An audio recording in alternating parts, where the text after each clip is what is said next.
세상의 선악은 그림자처럼 따라다닌다.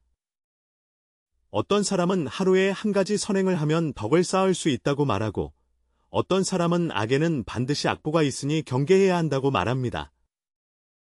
그러나 선과 악이라는 두 글자를 자세히 살펴보면 옛사람들이 글자를 만들 때 이미 행선을 하고 덕을 쌓는 최고의 방법을 교묘하게 녹여 넣었다는 것을 발견하게 된다. 1000년 동안 무시되어 온 한자의 비밀은 도대체 어떤 인생의 지혜를 숨기고 있을까? 아미산 금정, 구름바다가 휘몰아치고 부처님의 광명이 온 세상을 비춘다.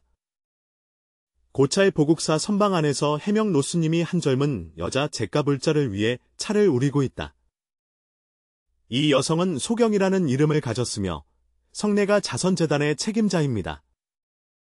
오늘 특별히 산에 올라가 가르침을 구하러 왔습니다. 스님, 제 마음에 의문이 있어 간절히 여쭙고자 합니다. 소경은 공경하는 두 손으로 찻잔을 받았다. 해명 노스님은 자비로운 눈빛과 온화한 얼굴을 지니셨습니다. 시주자가 먼 길을 와서 반드시 중요한 일이 있을 것입니다. 그러나 솔직히 말하세요. 수경은 찻잔을 내려놓고 심각한 표정을 지었다. 제자는 자선 활동을 5회 동안 해왔습니다. 처음에는 할 수 있는 한남을 돕고자 했으나 점점 할수록 혼란스러워졌습니다. 어떤 도움을 받은 사람들은 오히려 더욱 지나치게 요구하는 경우도 있었습니다. 어떤 사람들은 분명 스스로 설 능력이 있음에도 불구하고 불쌍한 척하며 성금을 속여 빼앗고 더 심한 경우에는 성금을 가지고 나쁜 일을 하기도 합니다. 제자가 진실로 알지 못합니다. 왜 선행이 이렇게 어려운지. 해명 노스님은 수염을 쓰다듬으며 길게 한숨을 내쉬셨다. 시주님의 혼란은 바로 많은 선행자들이 겪는 문제입니다. 이 의문을 풀기 위해서는 먼저 진정한 선이 무엇인지, 진정한 악이 무엇인지를 알아야 한다. 이것은 아주 간단하지 않습니까? 남을 돕는 것은 선이고, 남을 해치는 것은 악이다. 학생은 다소 이해하지 못했다. 겉으로 보기에는 확실히 그렇지만, 불법에서 말하는 선악은 이보다 훨씬 깊고 심오합니다. 해명 노스님은 일어나 창가로 걸어가 산이 푸르게 가득한 모습을 바라보며 선함과 악함을 가늠하였다. 서생은 창밖을 바라보았다. 푸른 산과 맑은 물은 자연이 한 것이지만 그 산 중에 호랑이와 이리들은 어떠한가? 그들이 다른 동물을 잡아먹는 것은 선인가 악인가? 불경의 일시어시어색, 일식일시어색, 이라 하였는데 이는 먹히는 동물의 입장에서 보면 악이지만 생태계 균형을 유지하는 관점에서는 오히려 필요해 보인다. 바로 그렇습니다. 해명 노스님이 뒤돌아오셨습니다. 불법에서는 선악이 절대적인 것이 아니라 상대적인 것으로 봅니다. 더 중요한 것은 행위 뒤에 있는 동기와 발생하는 결과를 보는 것이다. 그 제자가 다른 사람을 돕는 동기가 선하다고 해도 왜 좋지 않은 결과가 발생할 수 있을까요? 해명로 스님께서 자리에 앉으시며 말씀하셨습니다. 이것은 지혜의 문제와 관련이 있습니다. 법구경에 이르기를 모든 악을 짓지 말고 모든 선을 받들어 행하며 자신 마음을 깨끗이 하라. 이것이 모든 부처님의 가르침이다. 여기서 순서를 주의하라. 먼저 모든 악을 짓지 말고 그 다음에 모든 선을 행하며 마지막으로 자신 마음을 깨끗이 하라. 이 순서에는 깊은 뜻이 있나요? 매우 깊은 뜻이 있습니다. 먼저 악을 멈추어야 한다. 악업을 짓지 않는 것이 모든 선행의 기초이기 때문이다. 그 다음으로는 선행이 있으나 선행은 지혜의 인도가 필요하다. 마지막은 마음을 정화하는 것으로 이것이 선과 악의 근본이다. 소정은 깊이 생각하며 스승님이 말씀하신 것은 내가 선을 행함의 지혜가 부족하다는 것을 의미할 수 있다. 예를 들어 노동 능력이 있는 사람에게 과도한 도움을 주면 그의 게으름을 부추길 수 있고 품행이 좋지 않은 사람에게 금전을 주면 그가 더 많은 나쁜 일을 하도록 만들 수도 있다.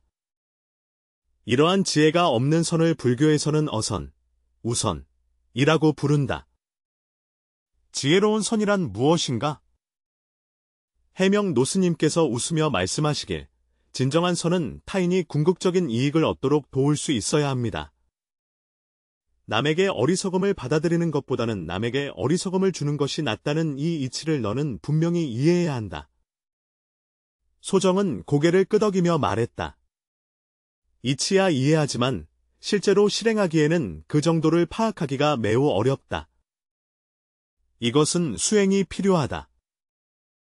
해명 노스님께서는 부처님께서 보리수 아래에서 깨달음을 얻으신 후 처음 설법하실 때 사성제를 설하셨다고 하셨다고. 집, 멸, 도.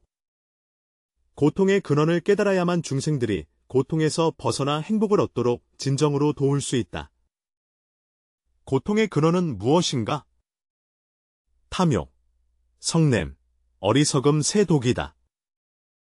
탐욕은 사람을 결코 만족하지 못하게 하고, 진심은 사람을 원망으로 가득 채우며, 어리석음은 사람이 진실을 보지 못하게 한다. 네가 겪는 모든 문제들은 이 삼독과 관련이 있다. 듣는 이들은 문득 깨닫는다.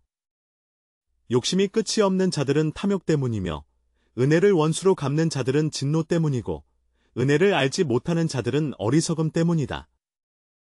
바로 그렇습니다. 진정한 선은 단지 겉으로 드러난 어려움을 해결하는 것뿐만 아니라 그들이 내면의 삼독을 인식하고 극복하도록 돕는 데 있습니다. 하지만 스승님, 다른 사람의 마음을 바꾸는 것이 쉬운 일일까요? 해명 노스님께서 뜻깊게 그를 바라보며 말씀하셨다. 누가 다른 사람을 바꾸라고 했나요? 진정으로 바뀌어야 할 것은 우선 우리 자신입니다. 소정은 멈칫하며 자신을 변화시켰다. 네, 우리가 자신의 마음이 청정해지면 자연스럽게 어떻게 다른 사람을 올바르게 도울지 알게 됩니다. 이것은 마치 밝은 등불과 같아 먼저 스스로 빛나야만 다른 일을 밝힐 수 있다. 그렇다면 나는 어떻게 내 마음을 깨끗이 할 수 있을까? 해명 노스님은 일어나 벽에 걸린 한 서화 앞에 다가갔다. 그 위에는 선악이라는 두 글자가 쓰여 있었고 필력은 정교하며 기세가 비범했다. 시주님은 선악 두 글자의 구조를 자세히 관찰해 본 적이 있습니까? 소정은 머리를 저으며 제자는 이 두 글자를 알기만 할 뿐 그 구조를 깊이 탐구한 적이 없다고 했다. 해명 노스님의 눈빛이 깊어졌다. 이것이 문제가 되는 것이다. 우리는 매일 선악에 대해 말하지만 조상님들이 이 두 글자를 창조할 때 이미 선행과 덕을 쌓는 비결을 그 안에 담아두셨다는 것을 알지 못합니다. 정말입니까? 수정은 놀라서 서화 앞에 다가가 말했다. 이 선, 자를 보세요. 해명 노스님은 손가락으로 가리키며 말했다. 위에는 양, 이 있고 아래에는 말씀, 자가 있습니다. 양은 고대의 길상과 온순함, 선함의 상징이었으며 언어를 뜻하기도 한다.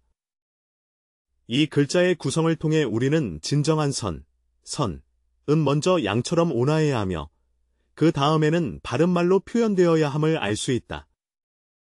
소정은 자세히 살펴보니 그렇구나. 그렇다면 왜 과말, 을 합쳐서 썼을까요? 이 속에는 깊은 뜻이 담겨 있습니다.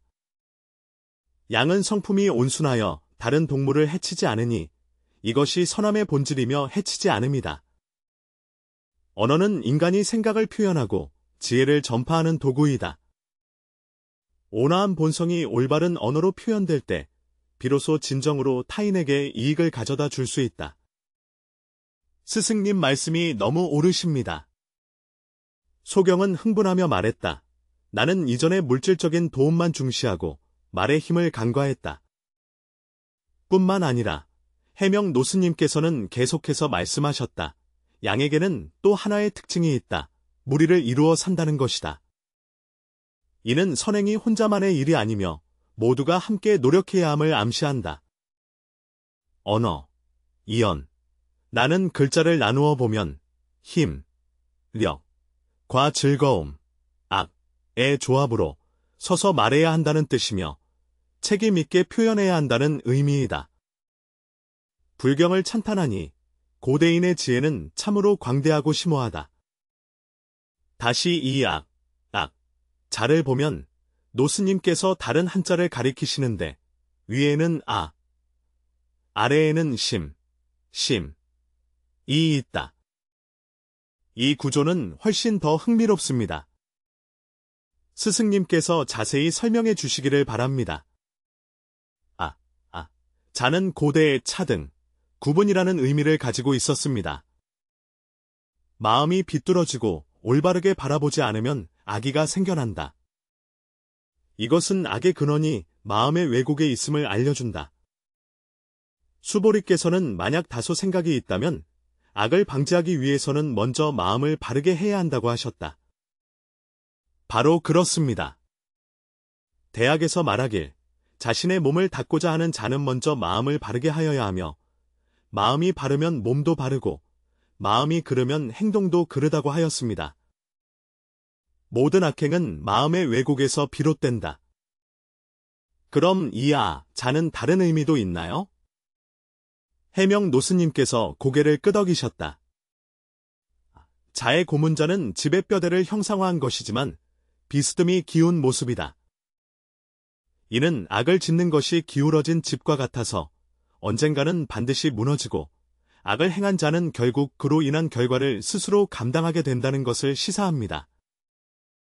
소정은 감탄하며 말하였다. 원래 모든 한자가 이렇게 깊은 도리를 담고 있었다니? 뿐만 아니라 만약 우리가 선악 두 글자를 함께 본다면 더 많은 비밀을 발견할 수 있습니다. 해명 노스님의 목소리는 더욱 깊어졌습니다. 선, 자 안의 양, 과악, 자 안의 마음, 이 마치 양심의 조합을 이루고 있습니다. 이것은 우리에게 무엇을 알려주는가? 소경은 잠시 생각하며 말했다. 말은 마음에서 생겨난다. 정확합니다. 선악의 구별은 마음이 정직한지, 말이 진실한지에 달려있다. 마음이 바르면 말도 곱고, 마음이 사악하면 말도 악하게 된다. 그러므로 수행은 올바른 마음가짐과 성실한 의도에서 시작해야 한다. 또 있습니까? 소경이 급히 물었다. 자의 은 위에 있고,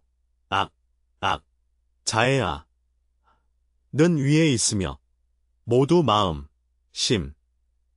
말, 위에 있습니다. 이것은 무엇을 의미합니까? 선악의 표현 형식은 유사할 수 있으나 핵심은 내면의 마음과 눈에 달려있다. 어떤 사람들은 겉으로는 선행을 하지만 내면에는 욕심이 가득 차 있어 이것은 진정한 선이 아니다. 어떤 사람들은 엄격해 보이지만 실제로는 타인의 잘못을 바로잡도록 돕기 위한 것이며 이것이 오히려 선행이다. 소경은 문득 깨달았다. 내가 자선을 하면서 이렇게 많은 문제를 만난 이유가 바로 겉모습만 보고 도움을 받는 이들의 내면을 깊이 이해하지 못했기 때문이었다. 이것이 바로 지혜가 부족한 모습이다. 해명 노스님께서 자리로 돌아가셨다. 불교에는 편방, 방편이라는 말이 있는데 이는 각기 다른 사람과 상황에 따라 불법이 무한하다는 뜻이다. 만약 그가 겪는 어려움을 일시적으로만 해결하고 그로 인해 그가 의존하게 한다면 이는 진정한 자비가 아니다. 그의 자력 정신을 불러일으켜 그가 미래에 다른 사람을 도울 수 있게 하는 것이야말로 진정한 큰선, 대선이다. 소경은 깊은 인상을 받았고 스승의 말씀이 옳다고 여겼다. 나는 이전의 당장의 효과에만 너무 집착하여 장기적인 영향을 고려하지 않았다. 둘째로 평등심을 가져야 한다고 해명 노스님께서 계속 말씀하셨다. 다른 사람의 태도 때문에 자신의 선행을 시작한 본심을 바꾸지 말아야 한다. 은혜를 배신하는 사람을 만나더라도 이는 그들의 인과응보일 뿐 당신의 잘못이 아님을 이해해야 합니다. 하지만 이런 사람을 만나면 마음이 여전히 슬퍼진다. 슬픔은 정상적인 감정이며 이는 당신이 아직 자비심을 가지고 있음을 의미합니다. 하지만 슬픔이 원망으로 변하지 않도록 하라. 그렇지 않으면 그들에게 너도 같은 수준으로 끌어내려질 것이다. 소경이 고개를 끄덕였다. 스승님 말씀에 일리가 있다. 명인과 외에도 평등심이 있다면 또 무엇이 필요할까요? 또한 지혜로운 관찰이 있어야 한다고 해명 노스님께서는 말씀하셨는데 불교에는 5가지 눈에 관한 설이 있다. 그것은 유관, 천안, 해안, 법안, 불안이다. 비록 지금 우리에게는 유관만 있을지라도 수행을 통해 해안을 개발하여 사물의 본질을 명확히 볼 수 있다. 어떻게 해안을 개발할 수 있을까? 선정과 지혜의 수행을 통해 마음이 고요해질 때 지혜가 자연스럽게 드러난다. 물이 고요할 때 모든 것이 뚜렷이 비추어지듯 마음이 평온할 때 진실을 명확히 볼 수 있다. 소경은 생각에 잠기며 말했다. 스승님, 저에게 또 한 가지 의문이 있습니다. 선과 악이 모두 상대적이라면 절대적인 기준이 있을까요? 해명 노스님은 칭찬하는 눈빛으로 그를 바라보며 좋은 질문이라고 하셨다. 세속적인 차원에서 선악은 확실히 상대적입니다. 하지만 궁극적인 차원에서는 하나의 절대적인 기준이 있는데 그것은 곧 중생의 해탈에 도움이 되는지 여부이다. 해탈이란 번뇌와 고통에서 벗어나 진정한 자유와 즐거움을 얻는 것입니다. 중생이 해탈을 얻도록 돕는 모든 행위는 선이며 중생의 번뇌와 속박을 증가시키는 모든 행위는 악이다. 소경은 갑자기 환히 깨달았다. 바로 그렇구나. 내가 이전에 행했던 일들은 분명히 다른 이들의 번뇌를 더한 부분도 있었다. 이 점을 인식할 수 있다는 것은 이미 일정한 진전을 이루었음을 의미합니다. 해명 노스님께서 흐뭇하게 말씀하시길 수행은 끊임없이 반성하고 개선해 나가는 과정이라고 하셨다. 스승님, 그럼 일상생활 속에서 제가 어떻게 올바르게 선행을 해야 할까요? 해명 노스님은 잠시 침묵한 후 말씀하셨다. 제가 한 이야기를 들려드리겠습니다. 부처님께서 계실 때 한 부유한 상인이 시주를 하고자 하여 부처님께 어떻게 해야 하는지 여쭈었습니다.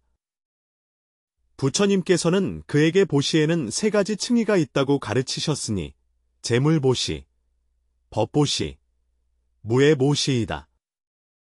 스승님께서 자세히 설명해 주시길 바랍니다. 재물을 베풀 때 물질적 도움에 급급한 것은 가장 기본적인 것입니다. 법사는 올바른 지식과 방법을 전수하여 타인이 지혜를 얻도록 돕는 분입니다. 무예의 스승과 벗이 정신적인 지지를 주어 다른 이들이 두려움을 느끼지 않도록 한다. 이 3 종류의 스승 가운데 법사가 가장 뛰어나다. 소경은 깨달았다. 사람에게 물고기를 주는 것보다 물고기 잡는 법을 가르치는 것이 더 낫다는 것을. 그뿐만 아니라 제사는 일시적인 필요만을 해결할 수 있지만 법사는 사람으로 하여금 평생 혜택을 누리게 할 수 있습니다. 게다가 재물은 한정되어 있으나 지혜는 무궁무진하다. 당신은 같은 지혜를 무수히 많은 사람들에게 전할 수 있으며 그들은 다시 더 많은 사람들에게 전할 수 있습니다. 그렇다면 무예시는 어떠한가? 무예시는 겉으로 보기에는 단순해 보이나 실제로는 매우 높은 수행이 필요하다. 다른 사람에게 신뢰와 용기를 주려면 자신부터 두려움이 없어야 하며 이는 생사와 득실을 매우 담담하게 바라보는 것을 필요로 한다. 소경은 감탄하며 말했다. 보아하니 나는 아직 많이 부족하구나. 자신을 과소평가하지 말라.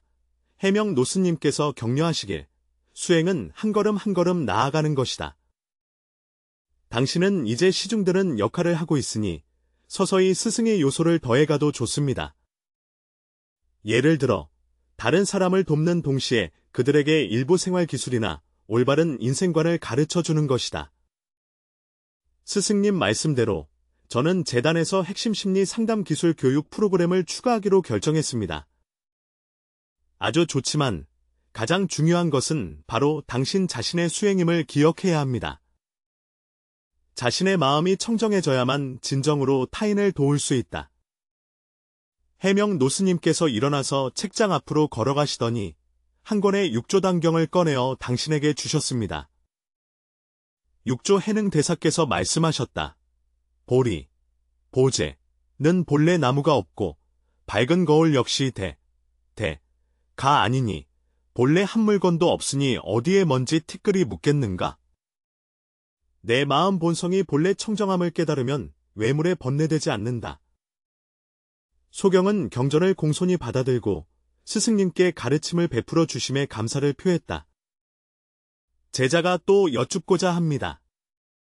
선행을 할 때 어떻게 올바른 마음가짐을 유지할 수 있습니까? 세 가지를 이루어야 한다고 해명 노스님께서 세 손가락을 내밀었다. 첫째, 공덕에 집착하지 않는다. 선행은 본분이며 항상 어떤 보상을 받을까 하고 생각하지 말아야 한다. 둘째, 대상에 차별하지 않음. 상대방이 은인이든 적인이든 부귀하든 빈천하든 모두 평등하게 대해야 한다. 셋째, 초심을 잃지 말라. 항상 왜 선행을 해야 하는지 기억하고 과정 중의 좌절로 인해 처음의 마음을 바꾸지 마라. 이 세 가지는 말하기는 쉽지만 실행하기는 정말 어렵다. 그래서 수행이 필요한 것입니다. 해명 노스님께서 말씀하셨습니다. 수행은 마치 산을 오르는 것과 같아서 오를수록 더 어렵지만 경치도 더 아름답습니다. 당신이 진정으로 이 세 가지를 실천할 때 선행은 자연스러운 일이 되어 더 이상 어떤 부담도 없다는 것을 알게 될 것입니다. 소정은 깊이 숨을 들이켰다. 스승님, 오늘 배운 것들은 소화하는데 오랜 시간이 걸릴 것 같습니다. 서두르지 말고 천천히 하라. 해명 노스님은 창가로 걸어가셨고 석양이 마침 그의 몸에 비추고 있었다. 너는 저녁 노을을 바라본다. 매일 반복되어 뜨고 지는 해처럼 겉보기에는 단순해 보이지만 실제로는 우주의 법칙을 담고 있다. 선행도 마찬가지로 날마다 시간을 보내면서 점차 그 진리를 깨닫게 됩니다. 스승님, 마지막으로 한 가지 질문이 있습니다. 엄숙히 일어서서 묻습니다. 만약 큰 악한 사람을 만나게 된다면 우리는 어떻게 해야 합니까? 해명 노스님은 돌아서서 깊은 눈빛으로 말했다. 부처님이 세상에 계실 때 그의 사촌 동생 대받았다는 여러 번 부처님을 해치려고 했다. 부처님께서는 어떻게 행하셨는지 아시나요? 자세히 듣고 싶습니다. 부처님은 복수하지 않으시고 오히려 법화경에서 제바달타에게 장래의 부처가 될 것이라고 예언하셨다. 이것이 바로 부처님의 지혜로서 부처님은 눈앞의 악을 보는 것이 아니라 모든 중생이 본래 갖고 있는 부처님 성품을 보셨다. 불경은 큰 감동을 주었는데 이것은 얼마나 큰 자비와 지혜가 필요한지요. 진정한 선은 약함이 아니라 강력한 힘이다. 악을 마주할 때 우리는 태양이 먹구름을 마주하는 것과 같아야 한다. 먹구름이 아무리 짙어도 태양은 항상 그 자리에 빛난다. 언젠가는 먹구름이 걷히고 햇빛이 온 땅을 비출 것이다. 악인이 우리를 해친다면 어떻게 해야 할까요? 그것은 구체적인 상황에 따라 다릅니다. 만약 작은 악이라면 자비로 감화시킬 수 있다. 만약 큰 악행이라면 막아야 할 것은 반드시 막아야 하지만 미움의 마음을 동반해서는 안 된다. 부모가 아이를 훈육하는 것과 같다. 비록 엄격하지만 그 출발점은 사랑이다. 해명 노스님께서 자리에 돌아오시며 말씀하셨다. 기억하라. 선과 악은 빛과 어둠과 같다. 어둠은 실체가 아니라 단지 빛의 부재일 뿐이다. 마찬가지로 악도 실체가 아니라 선의 결여일 뿐이다. 우리가 선의 빛을 밝힐 때 악의 어둠은 자연스럽게 사라진다. 소경은 정성껏 합장하며 스승님의 법문이 제자의 마음을 순간적으로 열어주었음을 깨달았다. 선악이라는 두 글자 속에 이렇게 깊은 지혜가 담겨 있을 줄이야. 이것은 단지 시작일 뿐입니다. 해명 노스님은 미소 지으며 말씀하셨다. 한자의 지혜는 광대하고 깊으며 각 글자는 하나의 고전입니다. 마음으로 체험할 때 어디에서나 수행의 법문이 있음을 발견하게 된다. 제자가 깨달았습니다. 지금부터 나는 각 한자를 더 세심하게 관찰하며 그 속에 담긴 지혜를 체험할 것이다. 한자만 관찰할 것이 아니라 더 나아가 생활을 관찰해야 한다. 선악은 책 속에 있는 것이 아니라 매 순간의 선택에 있다. 선선의 가르침을 기억하고 양과 같은 부드러운 본성을 지키며 올바른 말로 타인에게 이익을 주십시오. 이라는 글자의 경고를 항상 기억하여 마음을 자각할 수 있게 하고 마음이 왜곡되지 않도록 하라. 태양은 점점 서쪽으로 지고 금빛 석양이 차방을 가득 채웠다. 소경은 깊이 고개 숙여 오늘 스승님의 자비로운 가르침에 감사드렸습니다. 제자가 지금 바로 산을 내려가 선생님의 가르침을 실천하겠습니다. 가라. 해명 노스님께서 자애롭게 말씀하셨다.